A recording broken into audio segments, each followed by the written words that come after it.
On se demande est-ce qu'il y a un Dieu qui existe. Mais la Bible nous décrit un Dieu qui est fidèle. Dans sa fidélité, peu importe ce que tu pourras faire, peu importe là où est-ce que, peu importe ce qu'il attend de toi que tu n'as pas fait, peu importe le degré de péché que tu vas avoir, Dieu, il t'aime et il reste fidèle à cet amour-là. Parce que, je peux dire, il n'a pas le choix. C'est son comme ça, c'est son lui. Il n'a pas le choix, il va t'aimer coûte que coûte. Il va t'aimer qu'il fasse beau, il va t'aimer qu'il fasse pas beau, il va t'aimer. Mais l'amour que je veux te parler aujourd'hui, mon frère, ma soeur, c'est un amour qui est capable de déclencher les ossements dans ta vie. C'est un amour qui est capable de déplacer les montagnes qui sont dans ta vie. Il y a beaucoup de personnes qui ont manifesté l'amour dans la Bible et qui sans rien attendre en retour. Parce que on va lire. Comme ça, on va comprendre. Amen. Amen.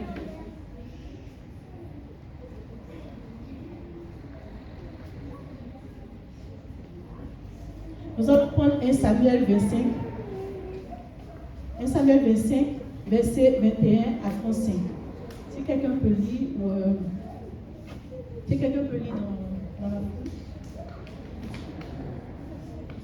Maman, reprends pour qu'on projette. 1 Samuel 25, 21 à 35. C'est un peu long, mais c'est important.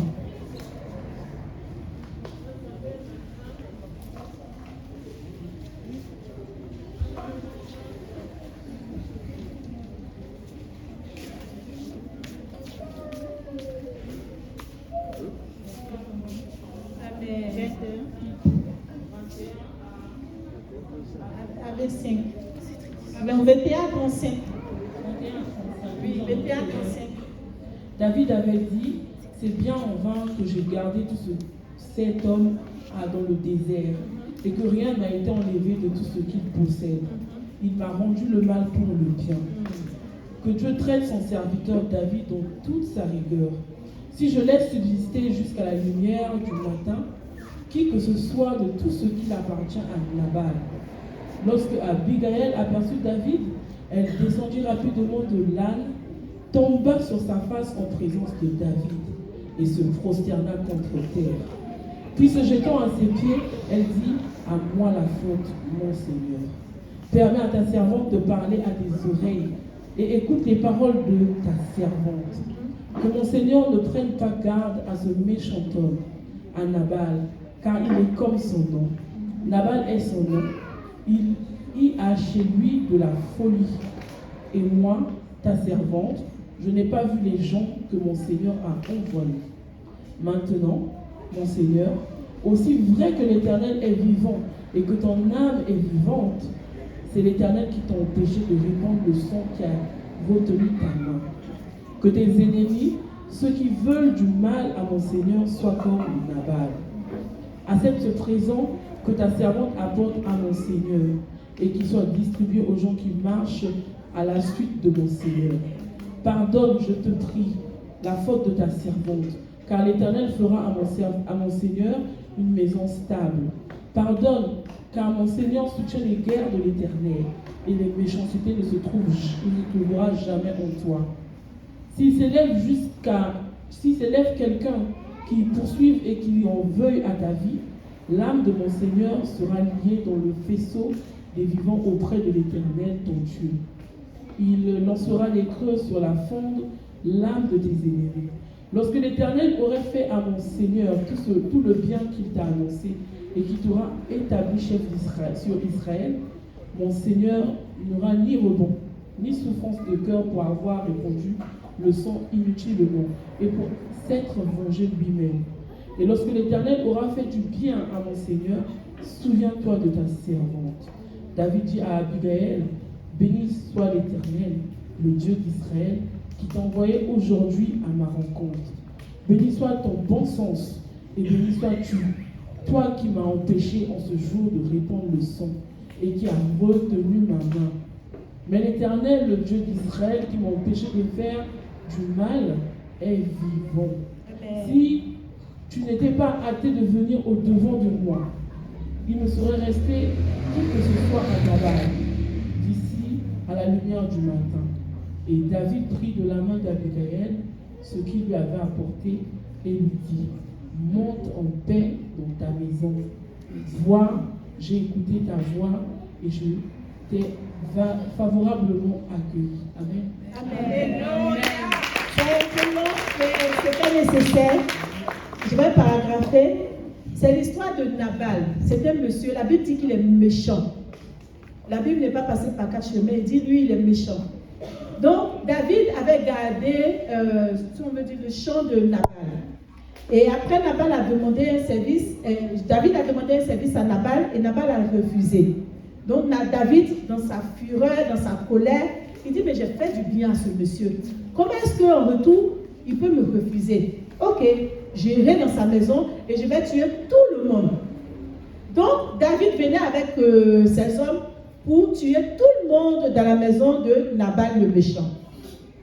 Et la femme de Nabal s'appelait Abigail. Ses serviteurs sont venus lui dire, Madame, il y a David qui arrive pour tuer tout le monde parce que ton mari a été méchant envers lui. David était dans ses droits. La Bible dit, quand Abigail a entendu ça, elle n'est pas restée dans son coin. Elle dit, c'est bien fait pour lui. Sûrement, peut-être il était méchant avec elle. Si c'était mon plus qu'à... Et la vengeance, c'est bien fait pour lui. Allez dire à David, mais vite venir même. Ce méchant monsieur, il n'a qu'à mourir, il va quitter ici. Mais elle n'a pas pensé à sa vengeance à elle. Elle a dit non. Il y a aussi des innocents qui sont dans la maison. Je vais courir pour aller vers David, pour lui demander pardon. Je vais lui faire des offrandes. Je vais lui faire du bien. Et il aura pitié de ma maison. Et son acte a sauvé sa maison. Son acte a sauvé sa maison. Le bien déclenche les ossements dans nos vies. Très souvent, on prie.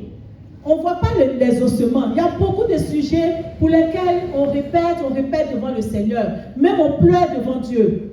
Mais tu regardes ton voisin avec mépris.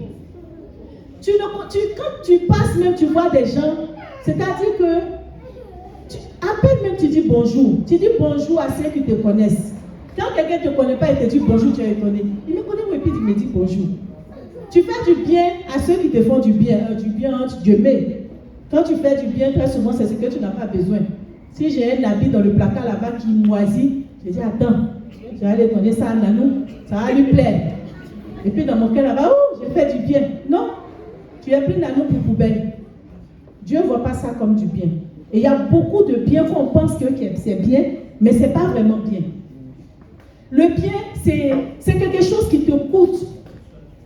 La Bible dit que Dieu a donné, il a donné son unique. Il n'a pas regardé des hommes méchants, des hommes... J'avais rien pour nous-mêmes. Mais son amour était grand. Il a donné quelque chose qui nous coûtait. C'est pourquoi toi et moi, nous sommes assis aujourd'hui. Nous pouvons adorer. Nous pouvons appeler ce Dieu-là. Parce qu'il a donné son Fils unique à la croix pour nous. Et Dieu veut que nous soyons prompts à donner. Ne regardons pas à ce que les hommes peuvent nous donner en retour. Parce que c'est là le piège. Le monde veut que nous prenions des résolutions pour dire, maintenant là c'est chacun pour soi. Hein. La vie est devenue dure. De toutes les façons, même mon argent ne me suffit pas. Maman Yoro avait témoigné dessus que c'était compliqué pour elle.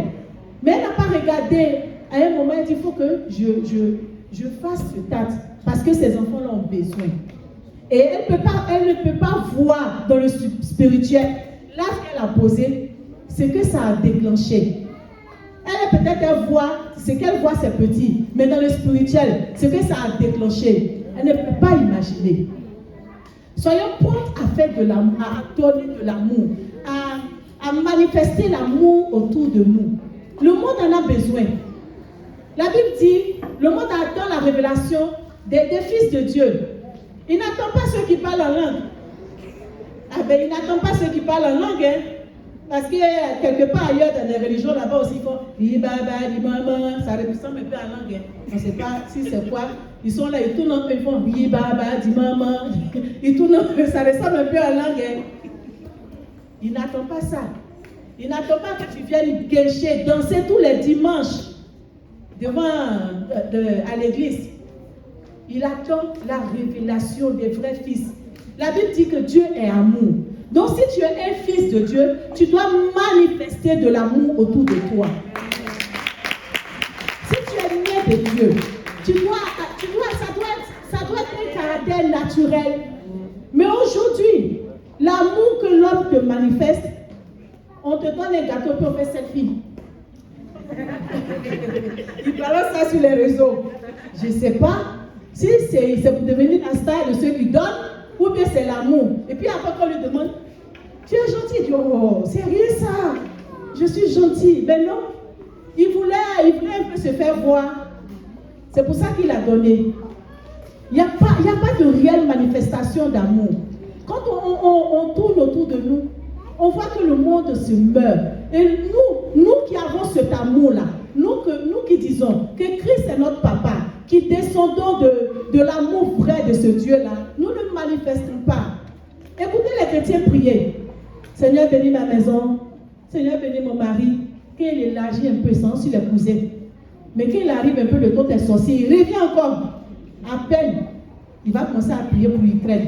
Tu pries pour Ukraine, mais ça te fatigue. Tu dis, les politiques, c'est eux, mais le cas, c'est tu en eux là-bas. Mais les enfants d'Ukraine, là, Dieu aussi les aime. Hein. Comme toi.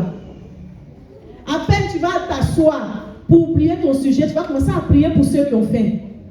Toujours c'est toi. Dieu, Dieu donne-moi, Dieu donne-moi, Dieu donne-moi, Dieu fais-moi ceci. Bon, depuis que je te donne là, est-ce que tu as donné un jour à quelqu'un à côté de toi? Jamais. Jamais. C'est toujours toi. Et tu es étonné que Dieu est un peu sourd à tes prières. La Bible dit, quand on nous parle d'un homme de la foi, Abraham, il avait des promesses mais colossales que Dieu lui a données. Dans Genèse, la Bible lui a dit, toi, tu seras père de multitudes. Il a cru et puis il espérait. Mais sauf que il fallait la manifestation de l'amour pour faire descendre cette promesse que Dieu lui a donnée. Il fallait la manifestation. Abraham a voulu donner son fils. Il a voulu faire beaucoup de choses. Mais c'est cette manifestation de l'amour-là qui a déclenché la promesse de Dieu dans sa vie. La Bible dit, les hommes passaient, il faisait chaud. Et Abraham assis, il les voit. Il dit, mais les gens, il fait chaud. Ils n'ont qu'à rentrer, ils vont boire de l'eau. Ton problème est où? S'il était la voiture d'Abraham, ton problème est où? Ils sont en train de passer, ils vont aller boire de l'eau chez toi. C'est que papa Toya, ça, on ne t'a pas demandé. On ne t'a pas demandé, ils sont en train de passer. Il y a même ils savent qu'il fait chaud, puis ils sont sortis, non? Donc ton problème, il est où? Il dit, non, moi je ne peux pas vous laisser passer. Il fait chaud, vous allez rentrer chez moi pour boire. Si c'était en France, on va dire, danger, tu veux rentrer des inconnus chez toi? Tu as fait rentrer des inconnus chez toi. Mais ici, il te tuait. Mais non, Abraham n'a pas regardé à ça. Il dit, rentrez. Et il ne voulait pas, il a insisté. Ils sont rentrés. Il dit, Sarah, prépare pour eux des meilleurs mets. Ils ont fait pour ces étrangers qu'ils ne connaissaient pas. Moi, c'est Atcheke, il connaît, Atcheke Gaba. Il a fait Atcheke Gaba. C'est qui? Il a fait Pondou. Mais il a fait quoi encore? C'est quel plat? Ouais, Atcheke Gaba, c'est Gaba, je connais. Dommage, vous souffrez un peu parce que moi, c'est Gaba que je connais. Bien de couper les oignons, les tomates avec l'huile, il y a une magie. Puis il a donné ça aux étrangers là. Ils ont mangé. La joie qui a produit dans le cœur de ces étrangers a déclenché la bénédiction d'Abraham. Abraham, que Dieu lui a dit, tu seras père de multitude. Tu seras père de multitude. Si tu peux compter les étoiles. Mais il fallait un acte d'amour pour que cette bénédiction-là soit déclenchée. Ne te retiens pas. Même si les gens disent que tu es trop gentil, c'est pas grave. Même si les gens disent que c'est la même veut dire que quoi même, c'est pas grave. Les bénédictions qui sont cachées derrière toutes ces gentillesses que tu donnes, tu n'as pas idée des délivrances que tu délivres dans ta maison. Tu n'as pas idée. Tu n'as pas idée. Continue d'être quelqu'un qui est bien. Quelqu'un qui est bon. Parce que le bien là, c'est... La Bible ne dit pas que Dieu est bien, on dit Dieu est bon. Le bien là, je peux te faire du bien. Et puis ce n'est pas forcément bon pour toi. Je peux venir donner le gâteau à Mathilde, je lui fais du bien. Sauf qu'elle est allergique à ça. Et puis ça lui cause des problèmes. Mais quand Dieu te donne, dans sa bonté, il regarde, quand il te donne, ça te fait forcément du bien. Ce bien-là déclenche des promesses dans nos vies. Et c'est à ça que Dieu nous appelle. Dieu ne nous appelle pas à venir prier, à riboter dans les salles. Dieu ne nous appelle pas à se saper. Parce que quand je cours mon habit, je ne sais pas où je vais aller porter. J'ai payé ma dernière paire. Il faut que je vienne montrer à l'église que j'ai beaucoup d'habits. Donc je me sape, je viens. Et puis tu es étonné que ta vie ne change pas. Parce qu'à peine, même si tu dis bonjour à ton voisin, à peine même quand tu passes dans le tram, que tu vois un clochard qui est sale, tu n'as même pas compassion de ce clochard-là. Tu commences à dire dans ton cœur, ceux-là, mais vraiment, on devait les ramasser pour les mettre dans un centre là-bas. Ils sont là, le tram pue. Non, mais franchement, moi, il faut que j'achète ma voiture. Non, je ne sais pas, depuis que j'ai pris pour que Dieu me donne la voiture. Je comprends pas. On monte avec les gens comme ça, tu rentres et puis il y a des microbes. Et puis quand tu rentres, Seigneur, s'il te plaît, je veux un enfant. Seigneur, je veux une voiture. Il n'entend pas. Tu as croisé Dieu. Celui qui sentait là, c'était Dieu. Tu l'as croisé. Mais tu n'as pas eu de regard pour lui. Parce que tu trouvais qu'il était sale. Tu trouvais qu'il était sale. La Bible dit, aime ton prochain. Aime ton prochain comme toi-même. J'ai pris la mauvaise fiche. Donc, je n'aurais pas lu les versets.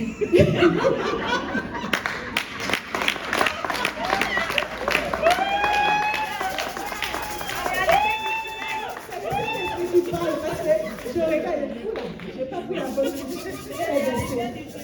Bon. On va donner les versets qui sont... Le Saint-Esprit va parler. La Bible nous dit d'aimer notre prochain comme nous-mêmes. Tu dois d'abord commencer à t'aimer. Parce qu'il y a beaucoup d'entre nous-mêmes aussi. On ne s'aime pas nous-mêmes. On ne s'aime pas. Il y a des gens qui ont tellement de blessures dans leur cœur, ils en veulent à Dieu. Donc ça fait qu'ils n'ont pas d'estime pour eux. Mais qu'est-ce que tu veux qu'il donne à quelqu'un? Lui-même, il ne s'aime pas. Lui-même, quand il se voit comme du mépris. Il se voit comme quelque chose qui n'est rien. Mais qu'est-ce qu'il peut donner? La Bible dit, on ne peut donner que ce qu'on a reçu. Si je suis en train de pleurer, mais j'ai pleuré, il peut te donner. Si je suis un grand buveur de boisson, mais quand tu arrives chez moi, c'est la boisson que je vais te donner. Je n'ai pas de sucrerie puisque moi, c'est la boisson que je bois. On ne peut donner que ce qu'on a reçu. Mais il y a un amour. Quand on va s'abreuver à cet amour-là, il va venir déjà toi-même te réparer. Alléluia! Toi-même, il va te réparer. Il va te façonner. C'est-à-dire que tu es dans l'admiration de toi-même. Alléluia! Donc quand tu regardes ton prochain, tu te vois. Tu ne peux pas dépasser ton prochain parce que c'est toi. Tu ne peux pas. Peut-être que ça te semble compliqué, ce que je suis en train de te dire. Ce n'est pas compliqué. Si tu es là que tu n'as pas encore accepté le Seigneur Jésus-Christ, oui, ça peut te sembler compliqué. Parce que de nous-mêmes, on ne peut pas faire tout ce qu'on est en train de faire. C'est pourquoi je t'exhorte à réellement donner ta vie au Seigneur. La Bible dit, ceux qui ont accepté le Seigneur, ils sont nés de nouveau. Naître de nouveau, ce n'est pas qu'on retourne dans le berceau pour devenir guerre. On nous fait porter les chaussettes, ça serait bien, hein? Puis on n'a pas de facture à payer. Ça va être intéressant. Hein? Mais naître de nouveau, c'est changer sa nature. C'est-à-dire que l'amour que tu avais avant là, c'était un amour irritable. C'était un amour, quand on te fait quelque chose, tu es devenu comme la météo de la France. Tantôt il pleut, tantôt il y a soleil. On ne sait pas comment on va te prendre. Un jour on te voit, tu ris, un jour on voit, tu es fâché. Mais quand Christ vient dans ta vie, toi-même tu ne comprends pas, tu ris seulement. Quand on te juge, tu dis, hey, ici là, tu ne fais pas aussi.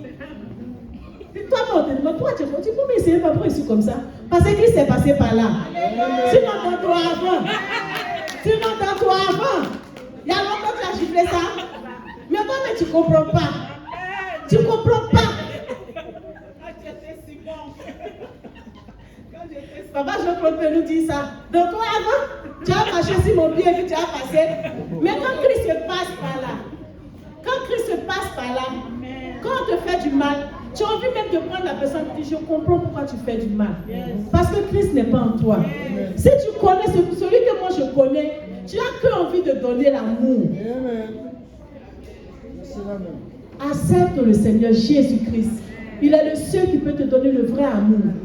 Il est le seul qui peut remplir ton cœur de tous les amertumes que tu peux avoir, de tout ce que tu as pu vivre dans ta vie et qui va faire couler cet amour-là en toi. Il est le seul.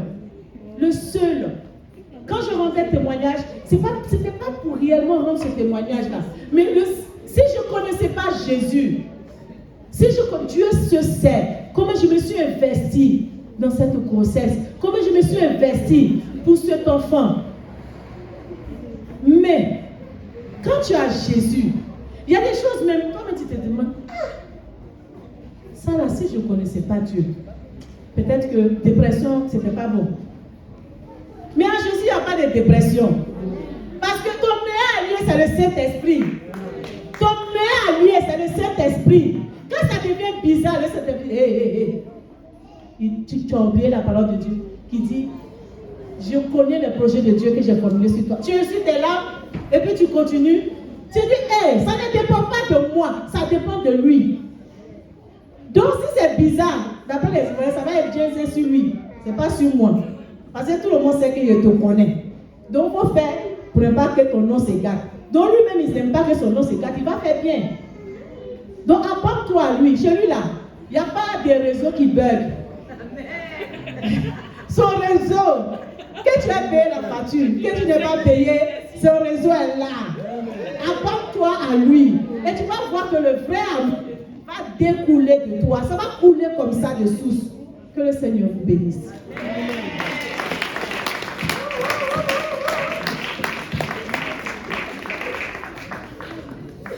Amen, amen.